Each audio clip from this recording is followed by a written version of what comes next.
Etxetatik nahi dugu egon familien ondoan, gure babesa azaldu eta bere ondoan egon.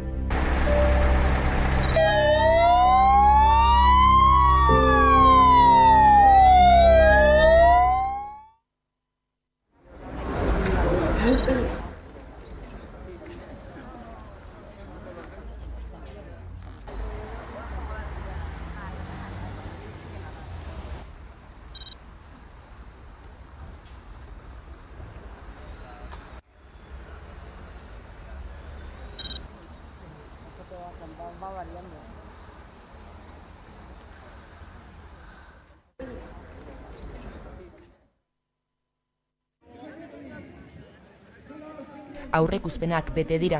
Manifestazio jendetsu eginte Baionan, pentsio erreforma injustua erretiratzea exigitzeko. Horrekin, denek gehiago lan egin beharko dugu gutxiago irabazteko, eta beranduago joaiteko erretretara orduan, bada, segen nagusi bat, eta dirua bada, eta gerozta gehiago batzuentzat, eta hor mugizten dute jende sumentzat.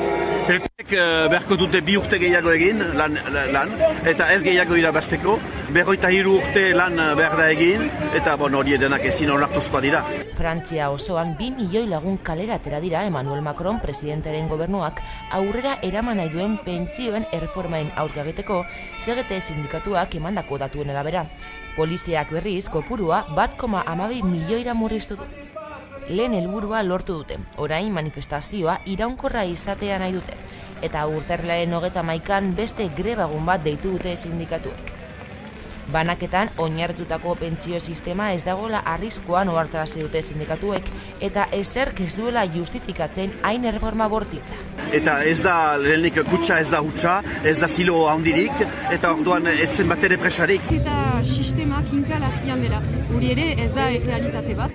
Badakigu ondoko egunak eta mobilizatuak egonen garera karrikan. Zeren egun bat ez da aski izanen erreforma hori borrokatzeko. Parisko kaleak bete zituzten ostegunean Elisabeth Borne ministroak proposatutako erreformaren kontrako aldarriek. CGTren arabera 400.000 manifestari bildu ziren. Protesta oroar baketsoa izan zen, baina istilu batzuk egon ziren. Poliziak 18 lagun atxilotu zituen armazuriak eramateagatik eta txikizioak egiteagatik. Ezkerreko alderritako ordezkariek ere parte hartu zuten mobilizazioetan. Ez ordea eskuin muturreko RN Batasun Nazionaleko buruak, haiek ere erreformaren aurka egon arren. Protestek jarraituko dute, hilaren 31an berriro mobilizazio jendetsuak egitea espero dute. Izan ere, Macronek dio, erreformarekin jarraituko duela, errespetuz, elkarrizketarako asmoarekin, baina irmotasunez eta ardura erakutsiz.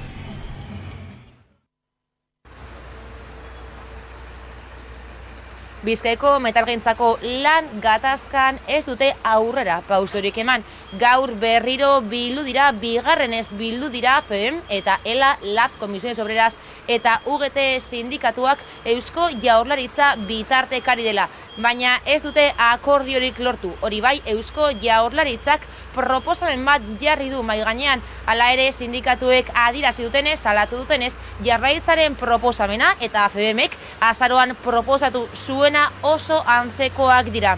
Urrengo bilera ostiralerako finkatu dute, Jaurlaritzaren egoitzan, Bilboko Jaurlaritzaren egoitzan bilduko dira berriro 10etan bi aldeak, eta beraz ikusteke dago zein bide hartzen duen lan gatazkak. Bizkaiko metalgintzako lan gatazka bideratzeko bigarrenez bildu dira FEM eta Comisiones Obreras, ELA, LAB eta UGT sindikatuak Jaurlaritza bitartekari dela. Momentuz baina akordiorik ez, Jaurlaritzak alde bakoitzaren eskaerak entzun ondoren proposamen bat jarri du mahai gainean. Aurrera pausuak egon dira, hala ere sindikatuen ustez ez dira nahikoak. Aurrera pausoak guretzat egon direla, baina ez direla nahikoak. Hori nolamente bakoitza gero interpretatuko du, modu batean edo bestean. Guretzat ez da nahikoa. oraindik emai gainean dagoena akordio batera heltzeko, horregatik jarraituko dugu lanean.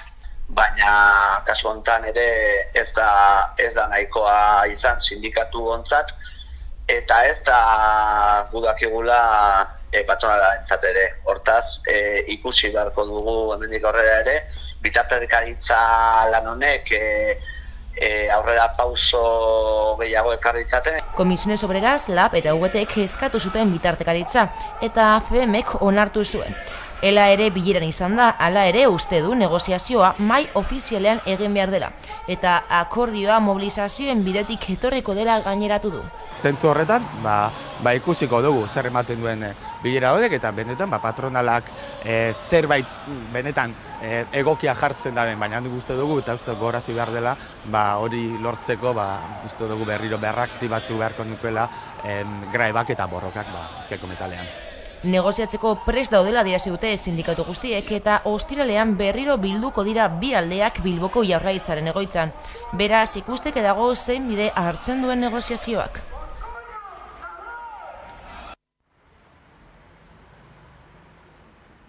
15 hilabeteko etenaren ondoren gaur piztu dira berriro ordainketa arkuak N1 eta A15 autobideen Gipuzkoako zatian. 76 kilometroko ibilbide hori erabiltzen duten kamioiek ordainduko dute Gipuzkoako Foru Aldundiak ezarritako bidezaria. Bidezarietan jasotakoa ezinbestekoa dela errepideak mantentzeko, lurraldeko errepideak mantentzeko dio Gipuzkoako Foru Aldundiak, eta urtero 20 milioi euro jasotzea aurreikusten dute. Fenadisnerrek salatu duenez, bidezari berriek igoera izugarria dute, eta 3 sindikatuak berriz adirazi du neurria zentzugabea dela. Bien bitartean Gipuzkoako Foru Aldundiak esaten du bidezariekin aurrera jarraitu behar dutela. Baina guk aurrera jarraitu beharra daukagu. Behartuta gaude bai Europako Komisioak indarrean daukan direktiba dela eta baita ere batzar nagusiek horrela erabaki dutelako. Beraz, asarreak asarre guk aurrera jarraitu beharra daukagu. Orain arte diskriminazioa leporatu digute kanpoko kamioiekiko, baina diskriminazio hori ekiditeko egokitu dugu peaje berri hau da, tramo batean bakarrik jarri beharrean, tramo osoan, bai N batean eta bai A15 osoa izango dira ordain.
Pandemia aurreko zifrak gainditu egin ditu 2022 urtean Nafarroak turismoari dagokionez.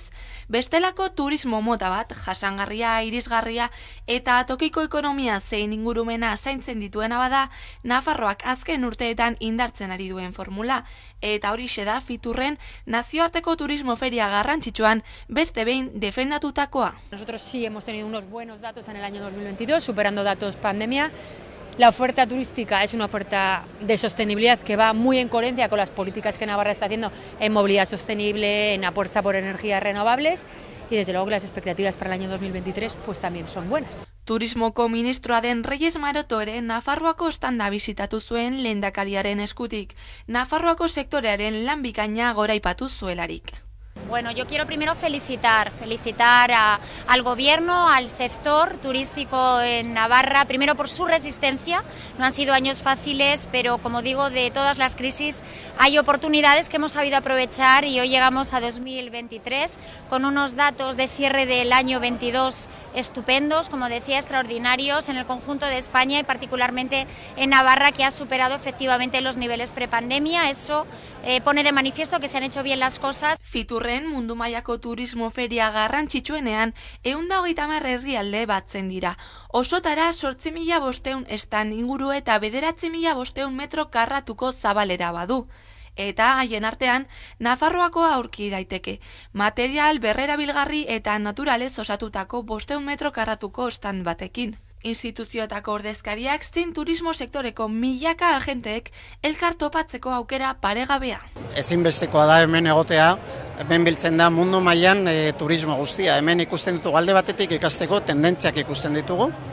Eta bigarrenik baita gure lurraldea, gure estrategia baita ere azaltzeko eta azaltzeko, ez? Orduan esan bezala da mundu mailan dagoen turismo arloan feriarik handiena eta bai edo bai egon bar gara. Oso momentu on batean gainera Nafarroarentzat, ez? Turismo berde deitzen den hori, jasangarritasuna eta digitalizazioa bertan ari gara lanetan azkeneko urteak, hori bai direla mundu mailan tendentziak eta ikustut oso baikorrak izateko momentuan gaudelako gainera. Asteazkenean hasi zen Fitur, lehenbiziko egun horretan hain zuzen inaugurazio eguna izan zen, baita Nafarroko eguna ere bai. Bueno, gaur lehenengo eguna pixka berezia dira, inaugurazio eguna eta gero gaur ere da Nafarroko eguna, beraz badator gure lehendakaria eta pixka komplikatuak izaten dira, bai. Eta beste egunetan zer egingo dugun gehiago, bueno, pues beste egunetan egiten duguna da pixkat informazioa banatu, jendeak galdetzen duenari erantzunak, bueno, pues hori saiatu erantzuten. Eta baita ere badatoz profesional egunak dira eta asko kontaktuen bila datoz. Hau da, bilerak dituzte enpresa ezberdinekin eta guk batzutan kudeatzen dugu, itxoin pixkat, orain jarriko zaret eta alako gauzak egitetu. Bai, negozioak eta hemen egiten dira. Gehien bat jendea ekartzen ditu ja zitak jarritak eta hori. Masen turismotik aldentzen den ereduaren bila tokiko pertsonak eta ingurumenaren zaintza, ekonomia zirkularra eta mugikortasun jasangarria dira foru komunitatearen helburuak bestelako turismoa aipatzen dutenean. Iaz hasi ginen bestelako turismoa aipatzen kontzeptu bezala, ze esan nahi duen, da aurten jarraitzen dugu idea horrekin, baina beste pausu bat ematen dugu. Pixka bat galdetzen diogu, etortzen dienei, bisitariei, eta parte hartu behar duten enpresei ere, zer dan beraientzat bestelako turismoa. Da, pixka bat, galde modu bat, irekie, eta gure asmoa da refleksio hori edo kontzientzia hori piztea, ez? Eta alde batetik errespeto hori behar degulako, ez? Turismo egiten degunean ere kontzientzia hartu behar dugu, ze nolako eragina duen, ez?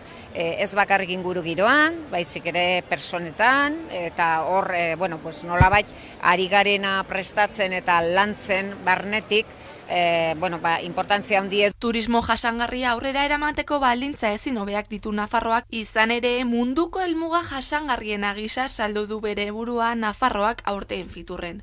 Bertan ordezkari instituzional asko egoteaz gain, hainbat alderdi politikoetako ordezkariak egon dira ere. Guretzat oso garrantzitsua da turismo, ulertuta gure herriaren nortasuna, gure kultura, gure historia ezagutarazteko, eta guk uste dugu Nafarroak baditu baldintza ezin hobeagoak turismo jasangarria eta iraunkorra lortzeko.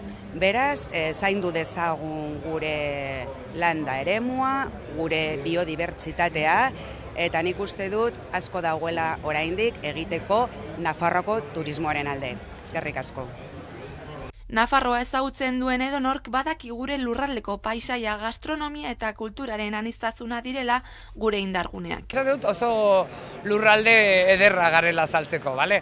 Azkenian txikiak, kilometro gutxitan oso paisaia ezberdinetik osatzeko aukera dute. Orduan benetan oso guretako nik esan dut oso polita dela saltzea Nafarroa. Bai, izan dezakegu goikaldea, bai kulturaldetik, gastronomia aldetik, oso ezberdina gara. Eta orduan horrek emoten digu ere halako potentzial berezi bat, eta jendeak egiten duena da, pentsa, Madrileko jendea adibidez Gorutza baldin badator, herriberatik zartu, Olite eta Hiriberri eta bizitatu dezakete, eta Gorutza nahi badute jun ere, oso erreza da saltzea, eta oso berez, gu ere arrotu egin behar gara, oso lurralde derra dukagu, eta erreza da saltzea. Lehen egunean ez ezik publiko orokorrari irekitzen dizkio ateak Fiturrek. Mahai inguruak, tailerrak, milaka metro karratu simbolikoki bada ere munduari bira emateko. Hamarkadetan urrunduta, sakabanatuta, labirintoan biraka eduki dituzte euskal presoak. Euskal Herriaren siluetari begira, geziak marraztu zirudikatu genuen bidea duela 30 urte. Eta sorterrira itzulera aldarrikatu dugu astez aste, egunez egun. Etxeko lehioetan ezarriz, kale eta plazetako elkarretaratzeetan ateraz, preso bat kaleratu den bakoitzean erakutsiz. Gure aldarrikapenaren ikurri izan da banderola. Presoen eskubideen aldeko lanari bide emanez egin genuen. Hau da bere garaian sortutako ikurrura.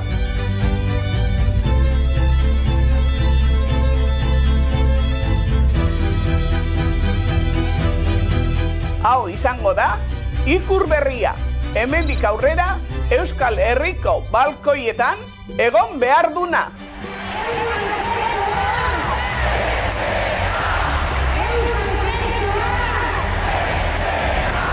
Etxera ekartzeko zabaltzen den garai honetarako ikur berria dugu honako hau. 35 urte ondoren, presoak Euskal Herrian daude Euskal Gizarteari esker. Bada garaia etxera ekartzeko. Etxera bidea gertu. Etxerako bidean, oztoporik ez. Bidea ez da amaitu ordea. Gezien norabidea jarraituz Euskal Herrira ekarri baditugu, preso erbesteratu eta deportatuen etxerako bidea dugu oraindik egiteko. Eta gogo berrituta ekingo diogu azken txampari. Aurrera pausurik garrantzitsuen izan da etaren armagabetzea eta desegitea 2017an eta 2018an, eta gero baita ere biktimen esparruan eta presoen gaian hauzian baita ere eman diren aurrera pausu garrantzitsuak, eta adostasun berriak sortu egin izana baita ere nik uste dut balorean jarri egin behar dugula, bai adostasun politikoak eta baita ere sindikalak eta herri mugimenduetakoak. Hori da urtarriaren 21ean zapatuan jakitera eman genuen Durangoko ekitaldi horretan. Baina nik uste dut garrantzitsua dela aipatzea baita ere ekitaldia baino lehenago gizarte zibilarekin topaketa bat antolatu egin genuela. 10 urte zitzita egonda Arana klinika, baina azken egunotan atera den albistearen arabera 2024an nazioarteko babeserako harrera zentroa izango da. Instalazioek 350 plaza izango dituzte eta 13.000 metro kuadroko azalera. Proiektuak zenbait erreakzio sortu ditu, gehienak zentroaren aurka. Gasteizko udalak, Arabako Foru Aldundiak eta oposizioko taldeek gogor kritikatu dute proiektua. Oposizioko taldeek ez dute begi onez ikusi proiektua, ez da EAJ eta PSE alderdien jarrera ere. Are gehiago, PSE proiektuaren sustatzailea denean, eta EAJak onartu duenean hilabeteak zeramatzatela gobernuaren asmoaren berri izan da. Makrozentro hauek ez dute balio, ez diote mesederik egiten behar bezalako hartatzeari errefuxiatuei eta laguntza eske datozen pertsonei. EAJak berriz proiektua birbideratzeko eskatu dio Espainiako gobernuari. Baina 1000 plaza horrek etxe bizitzetan eta errekurtso txikietan dagoz. Eta gehiago behar diez. Horretan danok gauza adoz. Ez gauzen adoz da ereduagaz. Eta inoiz ez era formalean, ez era informalean ez dugu jaso informazioa esaten asmoa zala 350 plaza planteatzea errekurtso baten. Gauza korrela eneko Anduezak PSEen idazkari nagusiak salatu duenez lehendakariak eta Artolazabal sailburuak aspalditik ezagutzen zuten proiektua eta kritikatu ditu egin dituzten adierazpenak. Hablaba de retización incluso del riesgo que hay de provocar conflicto social con esta cuestión. Díganme ustedes si eso no es hacer un discurso xenófobo o un discurso, como ella misma diría, un discurso peligroso. Bere aldetik Amapola Blasko nazioarteko babeserako harrera sistemako Espainiako gobernuko zuzendariak Radio Euskadin iragarri duenez, egitasmoa behin betikoa da eta ez dute atzera egingo.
Gabonen ostean eta urtarrilaren 2. astetik aurrera zabalik dago Arabako sagardotegien denboraldia. 2023an Arabako 3 sagardotegi nagusiek, hau da, Aramaioko Iturrieta sagardotegiak, Azkartzako Trebinu sagardotegiak eta Kuartango sagardotegiak 60.000 litro sagardo eta zagarzuku inguru ekoitzi dituzte. Zagarra iraietik urrira bitartean bildu ohi da, baina aurten lehortearen eraginez bilketa aurreratu behar izan dute. Aurrek urtean baino 95.000 litro gutxiago bildu dituzte. Hala ere, zagardogile arabarrek nabarmendu dute aurtengo zagarren kalitatea.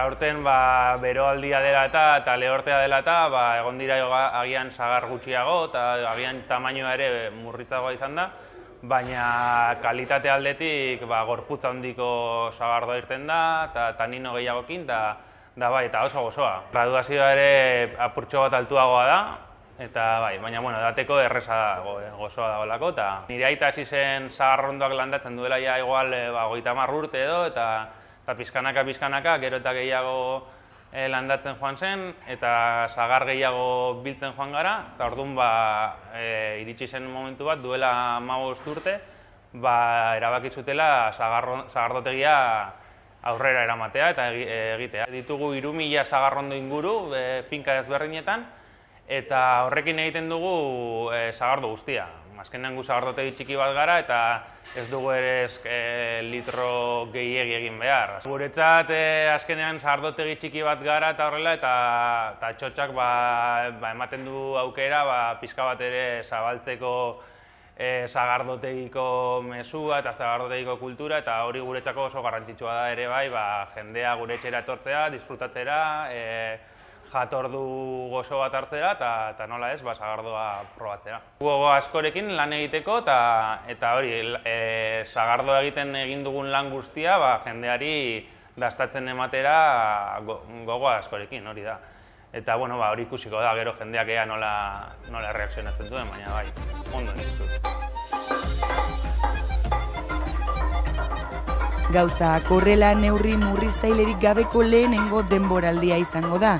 2020an martxoan gelditu zen pandemiagatik. 2021an soilik eguerdian irekitzeko baimena zuten sagardotegiek eta hainbat neurri bete behar zituzten. Eta 2022an denboraldia erabat baldintzatuta zegoen.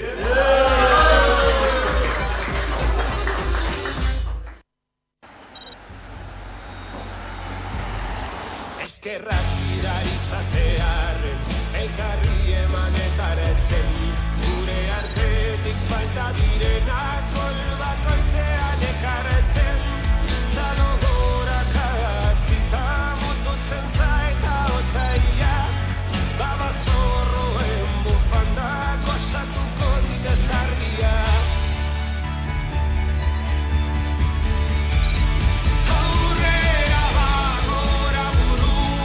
Deportivo que mentzua gazteizozoa daukazu gaur zutik, zurekin topa egiteko, maitasuna berritzeko, alabezen abaroan araba ez da biluzik.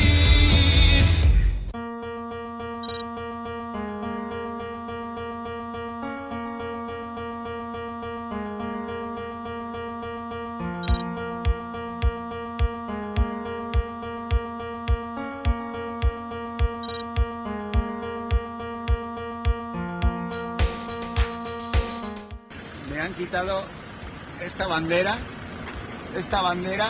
me la han quitado la Policía Nacional, me la ha confiscado hasta después del partido. Esa gente que vela por nuestra seguridad me ha quitado esta bandera, sin darme explicaciones.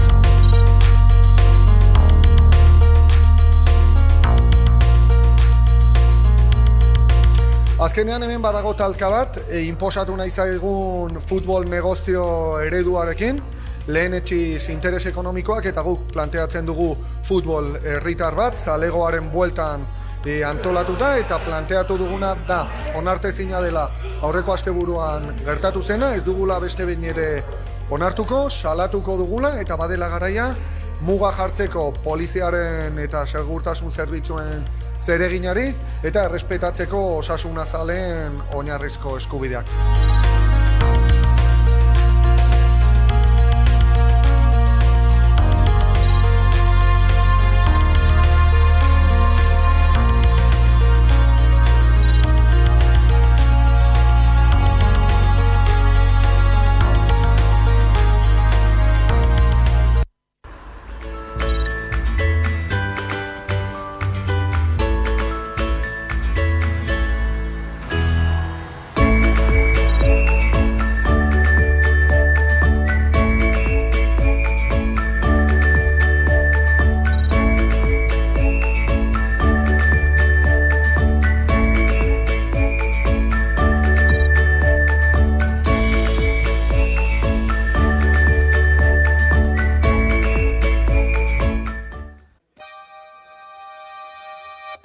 Gabonen ostean eta urtarrilaren 2. astetik aurrera zabalik dago Arabako sagardotegien denboraldia. 2023an Arabako 3 sagardotegi nagusiek, hau da, Aramaioko Iturrieta sagardotegiak, Azkartzako Trebinu sagardotegiak eta Kuartango sagardotegiak 60.000 litro sagardo eta zagarzuku inguru ekoitzi dituzte. Zagarra iraietik urrira bitartean bildu ohi da, baina aurten lehortearen eraginez bilketa aurreratu behar izan dute. Aurrek urtean baino 95.000 litro gutxiago bildu dituzte. Hala ere, zagardogile arabarrek nabarmendu dute aurtengo zagarren kalitatea. Aurten beroaldia dela eta lehortea dela eta egon dira agian zagar gutxiago eta agian tamainoa ere murritzagoa izan da, baina kalitate aldetik gorputza handiko zagardoa irten da eta tanino gehiagokin eta Da bai, eta oso gozoa. Graduazioa ere apurtxo bat altuagoa da, eta bai, baina bueno, dateko erresa dago, gozoa dagoelako, eta nire aita hasi zen sagarrondoak landatzen duela ja igual 30 urte edo, eta pizkanaka, gero eta gehiago landatzen joan zen, eta sagar gehiago biltzen joan gara, eta orduan iritsi zen momentu bat, duela 15 urte, erabaki zutela sagardotegia aurrera eramatea eta egitea. Ditugu 3000 sagarrondo inguru finka ezberdinetan, eta horrekin egiten dugu sagardo guztia. Azkenean gu sagardotegi txiki bat gara eta ez dugu ere litro gehiegi egin behar. Guretzat azkenean sagardotegi txiki bat gara eta horrela eta txotxak ematen du aukera pixka bat ere zabaltzeko sagardotegiko mezua eta sagardotegiko kultura, eta hori guretzako oso garrantzitsua da ere bai, jendea gure etxera etortzea, disfrutatzera, jatordu gozo bat hartzera eta nola ez, sagardoa probatzera. Gogo askorekin lan egiteko eta hori, sagardoa egin dugun lan guztia jendeari dastatzen ematera gogo askorekin, hori da. Eta bueno, hori ikusiko da, gero jendeak ea nola reakzionatzen duen, baina bai, ondo nik dut. Gauzak horrela neurri murriztailerik gabeko lehenengo denboraldia izango da. 2020an martxoan gelditu zen pandemiagatik. 2021an soilik eguerdian irekitzeko baimena zuten sagardotegiek eta hainbat neurri bete behar zituzten. Eta 2022an denboraldia erabat baldintzatuta zegoen.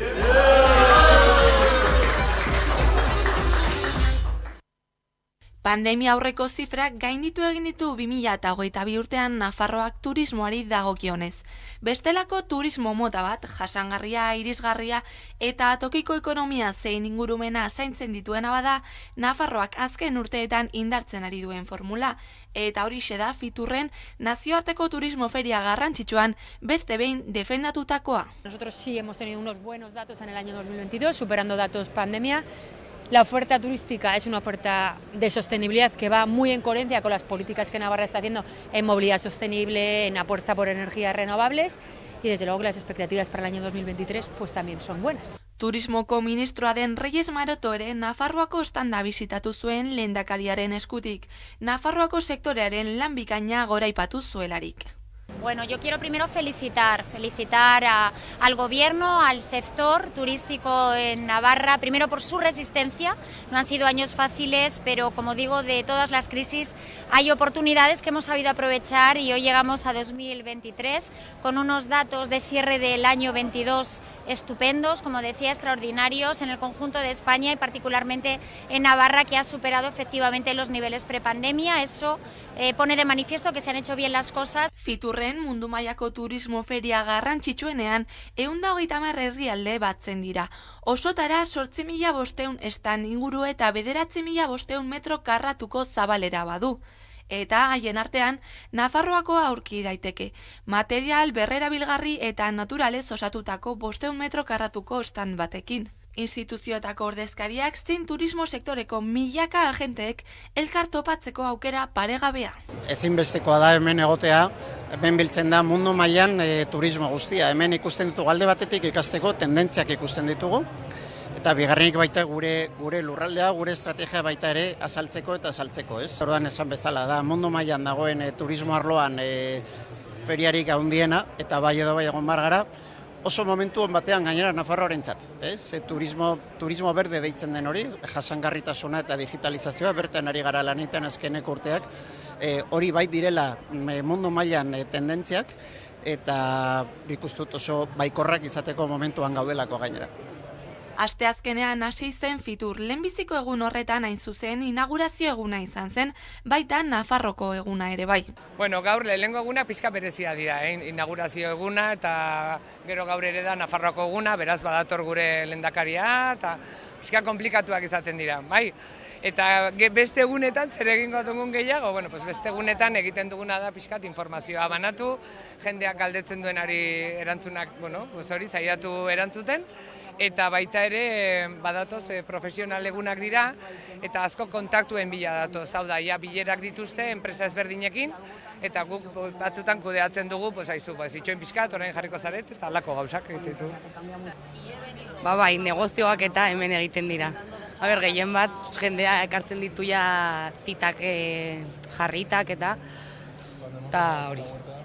Masen turismotik aldentzen den ereduaren bila tokiko pertsonak eta ingurumenaren zaintza, ekonomia zirkularra eta mugikortasun jasangarria dira foru komunitatearen helburuak bestelako turismoa aipatzen dutenean. Iaz hasi ginen bestelako turismoa aipatzen kontzeptu bezala, ze esan nahi duen, da aurten jarraitzen dugu idea horrekin, baina beste pausu bat ematen dugu.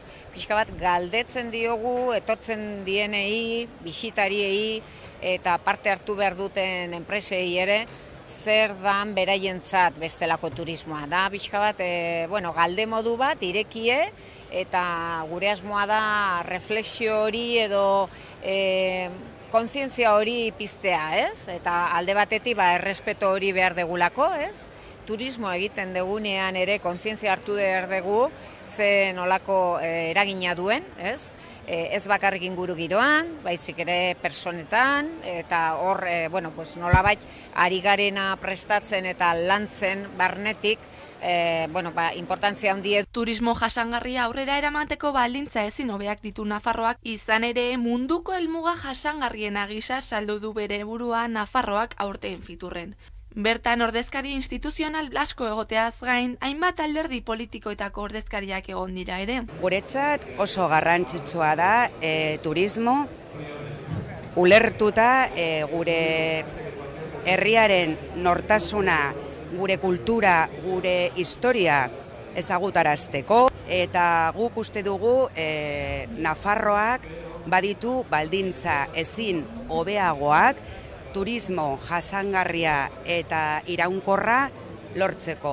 Beraz, zaindu dezagun gure landa eremua, gure biodibertsitatea, eta nik uste dut asko dagoela oraindik egiteko Nafarroko turismoaren alde. Eskerrik asko. Nafarroa ezagutzen duen edonork badaki gure lurraldeko paisaia, gastronomia eta kulturaren aniztasuna direla gure indarguneak. Ez dut oso lurralde ederra garela saltzeko, azkenian txikiak, kilometro gutxitan oso paisaia ezberdinetik osatzeko aukera dute.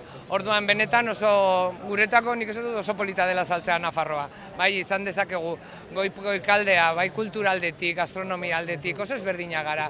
Eta orduan horrek emoten digu ere halako potentzial berezi bat, eta jendeak egiten duena da, pentsa, Madrileko jendea adibidez Gorutza baldin badator, herriberatik zartu, Olite eta Hiriberri eta bizitatu dezakete, eta Gorutza nahi badute jun ere, oso erreza da saltzea, eta oso berez, gu ere arrotu egin behar gara, oso lurralde derra dukagu, eta erreza da saltzea.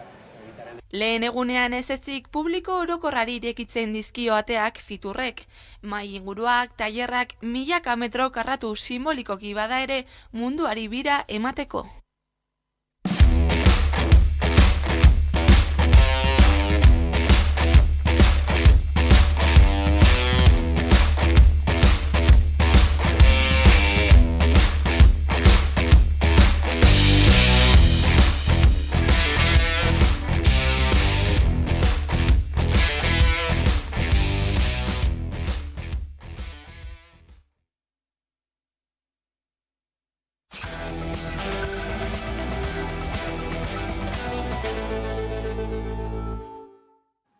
Eta gunero legez, eguneko elkarrizketari atea irekiko diogu, eta horretarako gaurkoan gurekin daukagu Eneko Kaie, Foro Sozialeko kidea, eguerdion. Kaixo, Leire, eguerdion. Foro Sozialak amaitutzat eman du bere ibilbidea, hala adirazizten duten larun batean Durangon eginiko ekitaldi horretan, hausnarketa prozesu baten ondotik etorri den erabakia, baina batez ere aurrera pausoak eman direlako baita ere, ez? Lau esparruetan batez ere, armagabetzean, biktimen alorrean, presoen alorrean, eta memoriaren alorrean ere. 10 urte askorako ematen dute, asko gertatu daiteke 10 urteetan, perspektibarekin begiratuta, zein izan da azken hamarkadan emandako pausuen argazkia? Bueno, nik uste dut eta hori bebai foro sozialak aipatu izan du, aurrera pausurik garrantzitsuen izan da etaren armagabetzea eta desegitea, 2017an eta 2018an, eta gero baita ere, biktimen esparruan eta presoen gaian hausian baita ere, eman diren aurrera pausu garrantzitsuak, eta adostasun berriak sortu egin izana baita ere, nik uste dut balorean jarri egin behar dugula, bai adostasun politikoak eta baita ere sindikalak eta herri mugimenduetakoak. Hori da, urtarriaren 21ean zapatuan jakitera eman genuen Durangoko ekitaldi horretan, baina nik uste dut garrantzitsua dela aipatzea baita ere ekitaldia baino lehenago gizarte zibilarekin topaketa bat antolatu egin genuela, eta topaketa horretara eragile sozial asko etorri egin zirela, euskalgintzakoak, kulturakoak, elkarte memorialistikoak, eta bar, eta hori balorean jarri behar dugu baita ere, azkenan ibilbide hau kolektiboa izan delako. Elkarlan hori izan delako onaino iristea bultzatu duena, ez? Hori da, nik uste dut sortu egin diren azkenengo urteetan agertoki berriek aukera eman dute adostasun berriak eta konfiantza berriak baita ere eraikitzeko, eta horregatik foro sozialak erabili duen metodologiaren bitartez baita ere, eta metodologia hori ezaugarritzen dute esate baterako korapioak identifikatzea, korapioak identifikatu ostean nazioarteko beste esperientzia batzuetatik ikastea eta gomendioak egitearena, ez? Nik uste dut metodologia horrek lortu duela hori konfiantza berriak sortzea eta eragile ezberdinek bat egin dute foro sozialaren lanarekin, ez? 17 entitatek osatu dute foro sozial iraunkorra sortu zenetik eta gaur arte beste norbanako pertsona asko baita ere, baina gero hori foro sozialaren komunitatea oso anitza eta handia izan da, ez? Eta bai, ibilbidea kolektiboa izan da. Nolako izan da ibilbide edo prozesu hori? Gogorra izan da? Gogorra izan da, nik uste du momentu askotan gogorra izan dela, gogoratu behar dugu lehenengo urteetan, blokeo anitzeko egoera batean geundela, Madrilgo gobernuak politika eta neurri oztopatzaileak bazituen, orduan horrek ez zuen bat ere errazten, eta gero azkenengo urteetan eta foro sozialak zilegitasuna irabazten joan dan bitartean baita ere, presioak asko modu askotakoak izan dira, ez? Jarraipenak, entzuteak, bileren eta akta batzuen filtrazioak, eta bar, ez? Orduan ez da lana izan, eta gero batez ere etortzen ginen baita ere krispazio handiko urte batzuetatik, eta konfiantzena aipatzen dudanean horrezagatik da baita ere, ez?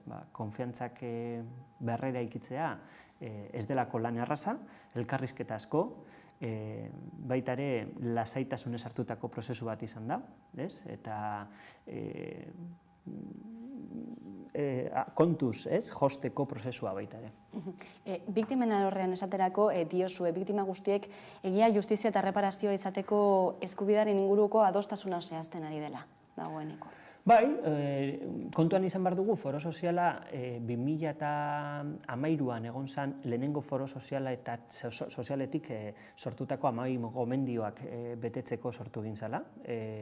Eta aipatzen duguna balantzean eta hartu dugun erabaki horretan, 12 gomendio horietatik 11 beteta daude edo betetzeko baldintzak sortuak dira, ez? Eta horietako bat da biktimena.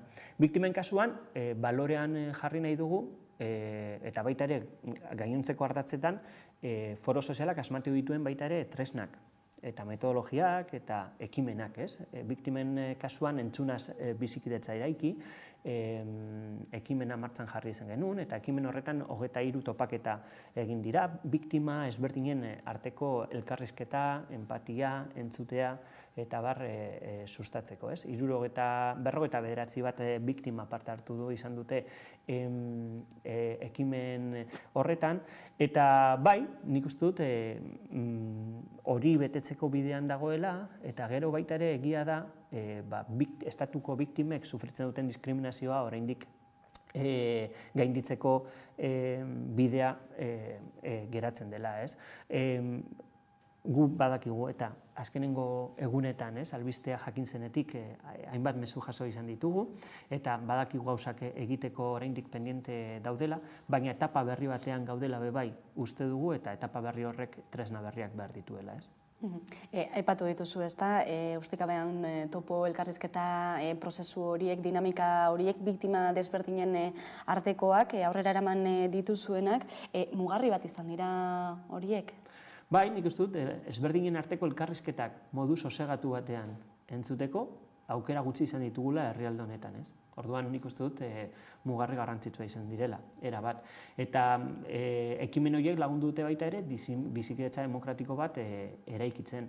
Hainbat topaketa antolatu izan dira, ez? Biktimen topaketetaz gain, ustekabean topo topaketak, eta hor baita ere foro sozialak martxan jarri zuen sufrimenduaren kartografia integrala, gero 2021 batean martxan jarri genuen baita ere prozesu bat bizikidetza demokratikoa eraikitzeko konpromiso sozialarena, eta prozesu horretan hainbat gizarte eragile parte hartu zuten, mahai inguru publikoak egin izan ditugu, eta baita ere azpimarragarria da ikusi ez diren gauza asko gertatu izan direla baita ere bidean, ez?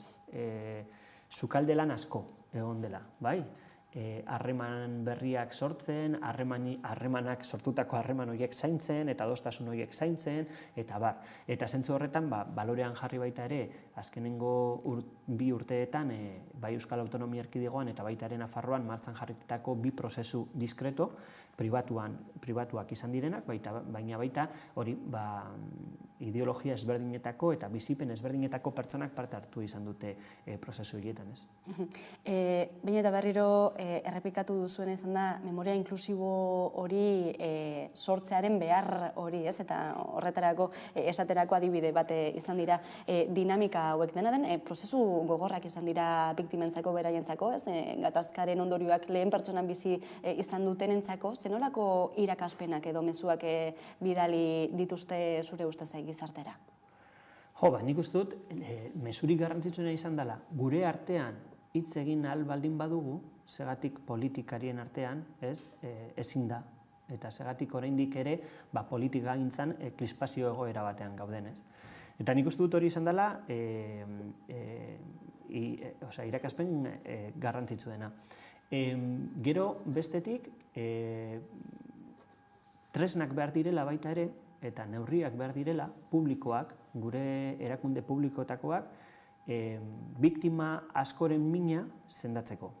Eta nik uste dut hori kontuan izan behar dugula. Horrezegatik da horren garrantzitsua egia, baina baita ere erreparazioa, ez? Eta sanazioan nik uste dut hor bide luzea daukagula oraindik egiteko, ez?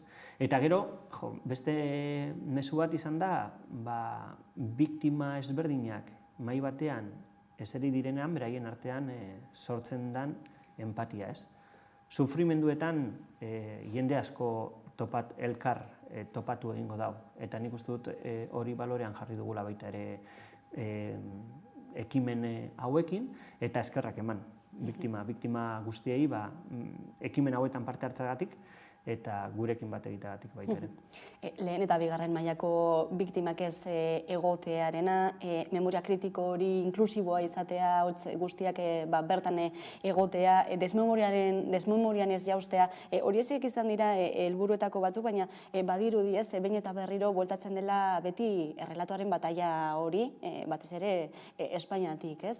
Sentsazio hori izan duzue? Bai, eta momentu askotan gertatu izan da, ez? Horrezagatik baita ere, nik uste dut Durangon aipatu izan genuela, ez? Aurrera pausu bi eta bat atzera, ibi garera momentu oro, ez? Ardatz batean aurrera pausuak ematen zinenean, beste batzuetan atzera egiten genuen, hori, krispazio egoera horretara bueltatzen zirelako hainbat. Orduan, egia da, memoria inklusioa izan behar dela, foro sozialak abenduaren 17an 10 gomendio aurkeztu zituen Donostian, Miramar jauregian memoria inklusibo hori eraikitzeko asmoarekin, eta nik uste dut adostasun batzuk badaudela.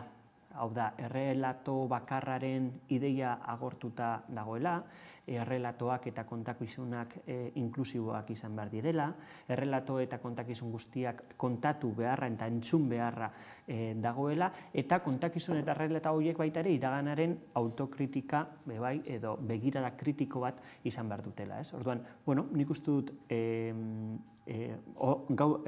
irizpide edo zentzu horretan adostasun horiek badaudela, eta gero baita ere memoria inklusiboa eraikitzeko aldeko testuinguru batean gaudela, eta hor begiradak dokumentua, Eusko Jaurlaritzak egindako begirada dokumentuak bai balorean jarri izan du foro sozialak. Errelatoren bataiaren edo kontakizun bakarraren ideiaren desegite horretan badira adibide garbiak ez esaterako bertsio ofizialak ofizialki desuestatzen ari direla pixkanaka edo eta torturak ere ofizialki aitortuak izan direla, dena den oraindik ere hortxe dago sekretu ofizialen legea, ez? Hor dago sekretu ofizialen legea eta foro sozialak baita ere hainbatetan errepikatu dugu sekretu ofizialen lege hori aldatu egin behar dela. Eta nik uste dut pixkanaka aurrera pausak eman direla baita ere erakunde publikoetan.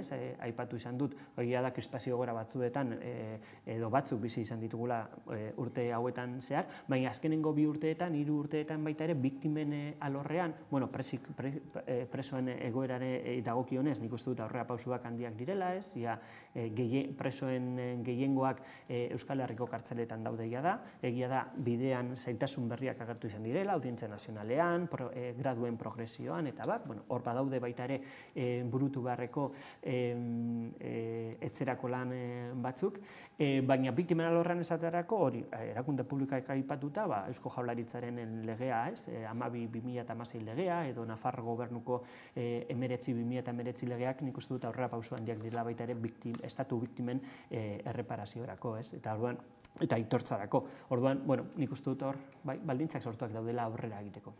Larun batean ere aipatzen zenuen, agian lotxati samarrak izan garela memoria inklusibo hori sortzerako edo bultzatzerako orduan, adostasunik zergaitian, gertakarien zergaitiak adostasunik ez dela egongo hortik abiatuta, zenolako pausoak eman beharko lirateke politika gintzan zure ustez? Nik uste dut nik foro sozialaren mezuarekin bat egiten dut, etapa berri bat, tresna berriak behar dituela. Politika gintzan nik ez dakit, azkenean foro soziala dinamika sozial baten moduan sortu zen, eta hori izan da azkenengo 7 urteetan, eta foro sozialak egusten duen mezua da, jendarteak aktibatzen jarraitu egin behar duela, bai politika gintzan, eta erakunde publikoan, eta baita ere arlo judizialean, sortu behar diren aldaketa guzti horiek, eta eraldaketarako nik uste dut jendarteak badaukala sormena, batez ere Euskal Herrian, aurrera pauso horiek emateko, eta horri egiten diogu referentzia, tresna berriei edo tresna berriak aipatzen ditugunean, herri eragileak direla hori bideratuko dutenak. Eta horretan baita ere, nik uste du balorean jarrian nahi dudala leire, foro sozialak lagundu duela baita ere foro sozialaren kide izan diren entitateetan ahalduntze prozesu batean. Nire entitatea esate baterako, ni garapenerako gobernuz kanpoko erakunde batean egiten dut lan, ez geneukan Euskal Herrian bakegintzaren beharra gure agendetan txertatuta, eta orain badaukagu. Horrezagatik baita ere, mesua ez da foro sozialak bere lana amaitutzat ematen duela, hori egia da, foro sozialak amaitutzat ematen du bere lana, baina entitateak hor jarraituko dugu, eta nik uste dut bide hau osatzen jarraituko dugula, eta horretan bebai foro sozialak lan handia izan du. Era berean, foro sozialaren sorreran, duela 10 urte aipatu duzu, 12 gomendio kaleratu zirela, horietako 11 betetzear edo betetze bidean daudela, zein da oztopo gehien duena, edo 12. hori zein izango litzateke? Memoriarena, aipatu izan duguna, horre momentu batean, non larriak ziren ondorio batzuk konpontzen ari diren, horre relatoaren bataia handia da, eta hori da, memoriaren ardatz hori da, zailtasun edo oztopo gehien dituena, eta ikusiko dugu, horretarako tresna berriak sortuko dira. Munduan dauden beste bake prozesuekin alderatuta, suposatzen dugu bide honetan ere bide lagun izan dituzuela, eta adibide, eta protagonista ere izan direla era batean edo bestean, desberdina izaten ari da Euskal Herriko bake prozesua? Bai, era bat, eta Nik uste dut armagabetze zibila, hor bake bideako elkarteko Anaiz Funosak, sortu zuen hitz hori edo kontzeptu hori, armagabetze zibila. Nik uste dut armagabetzearen ostean argi geratu zala, prozesu hau berezia izango zala, aztertzeko moduko prozesu bat, eta hori ere Foro Sozialetik jakin izan dugu, herrialde ezberdinetan bakegintzan diharduten hainbat erakundek gure prozesua ikertu eta ikertzen eta modu berezi batean jarraitu egin dutela, eta herrigintzatik sortu den prozesu bat prozesu bat izan delako baita ere, eta beste bake prozesu batzuetan jendartearen parte hartzea aldarrikatzen denean, jendartea hemen izan da Euskal Herrian prozesuan aurrera egin duena, eta korapilo horiek askatzeko metodologiak, tresnak, ekimen ezberdinak asmatu izan dituena. Eta nik uste dut hori balorean jarri behar dugula baita ere, eta horrezari berezia izan da. Eta markada batean, lortu diren aurrera pauso guzti horiek lortzea, espero zenuten hasiera batean puntu honetara heltzea? Bueno, ez dakit, espero genuen ala puntu honetara iristea. Gu garapenerako gobernuz kanpoko erakunde bat izan da, eta beste bake prozesu batzuk lagunduta, Kolonbiakoa esate baterako, hemengoa azkar izan da, eta Durangon baita ere nik uste dut horren sentsazioa bebai bazegoela, herri eragile batzuetan. Azkarra izan da, azkenean 7 urteetan gauzatu da, egia da duela 10 urte foro sozial edo bake foro horiek antolatu izan zirela, lokarri eta bake bidean bitartez, eta beste entitate batzuen bitartez, baina foro sozial iraunkorrak 2016an aurkeztu egin zen, urrian, aieten. Orduan, 7 urteetan gauzatu da, desegitea, armagabetzea, desegitea, biktima eta presoen inguruan sortu diren adostasun berriak, eta korapilo askoren askatzea hori,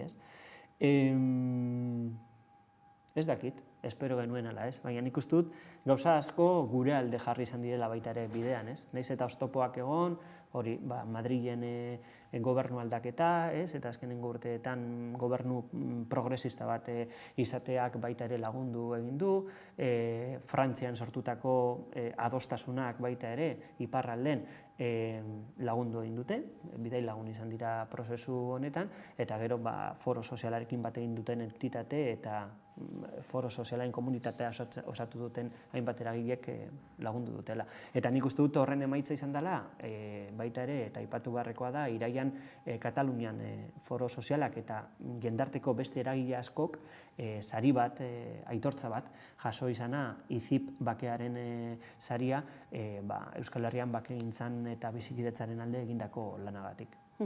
Eta hamarkadanen ostean, esan duzu foro sozialaren bidea amaitutzat emango duzuela, lekuko aldaketa edo nahi duzuen bezala, baina zenolako pausak emango dituzue ziklo honi amaiera emateko? Zein izango da hurrengo pausua?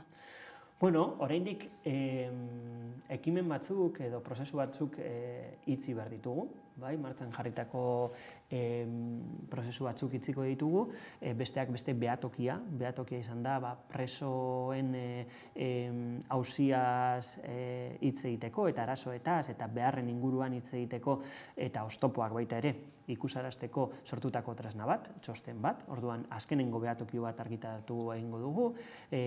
Nafarroan baita ere antolatzen ari dira jendarte zibilarekin topaketa bat, Durangon egin genuenekoa modukoa, eta gero 6. foro soziala eta azkenengo foro soziala antolatzen ari gara martxoaren 17 eta 18irako. Eta hori izango daia foro sozialaren azkenengo agerpen publikoa, eta foro sozial horretan balantzea egingo dugu, eta baita ere prozesu honetan ateratako ikaspenak eta nazioarteko komunitatea baita ere gonbidatuko dugu bidai lagun izan ditugulako urte guzti hauetan. Eta fase berri bati hasiera emateko, tresna berriekin? Bai, hori entitateen esku utzi dugu, hor zapatuan urtarriako eta batean jendarte zibilarekin egindako topaketa horretan ariketa bat egin genuen erronka berri horiek identifikatu ahal izateko. Erronka horiek dokumentu batean jasoko ditugu eta baita ere balantzaren inguruan eragile ezberdinek egindako gogoetak eta horiek izango dira, sortzen diren tresna eta sortzen diren ekimen berrietarako oinarria. Orduan gu hor prest gaude, foro sozialeko entitateak bebai borondatea agertu dute orain arte egindako lanari jarraipena emateko eta nik uste dut hori bermatua egongo dela. Eneko Kaie, foro sozialeko kidea, eskerrik asko gaurkoan Hamaika telebistara gerturatzeagatik. Eskerrik asko zuri, Leire. Hurrengo arte. Bai, agur.